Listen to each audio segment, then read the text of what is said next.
పెద్దలు ఒక మాట చెప్పారు, మంచిని మైక్లో చెప్పాలి, చెడుని చెవులో చెప్పాలని. మనోళ్ళు చెడు మైక్లో చెప్తారు, మంచం వచ్చి చెవులో చెప్తారు. నువ్వు బాగా చేస్తున్నావు, ప్రభుత్వ సంక్షేమ పథకాలు భలే ఉన్నాయని చెప్పి తలుపు మూసి నాకు చెప్తారు. బయట మైకులో మాత్రం ఎట్లా చెప్పాలో అట్లా చెప్తారు.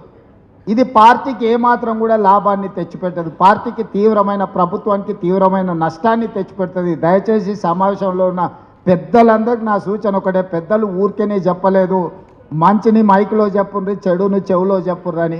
నా సూచన కూడా, నా విజ్ఞప్తి కూడా ఒకటే, మంచిని మైకులో చెప్పండి, చెడుని చెవులో చెప్పండి. ఆ చెడుని ఎట్లా సరిదిద్దుకోవాలనో మనం ప్రయత్నం చేద్దాం. పెద్దలందరూ కూడా నా విజ్ఞప్తి ఒకటే, నేను ఎవరిని వేరే రకంగా ఉద్దేశంతో చెప్పడం లేదు. ఇది మన అందరం కూడా ఒక అవగాహనతోని ముందుకు వెళ్ళాల్సిన సందర్భం.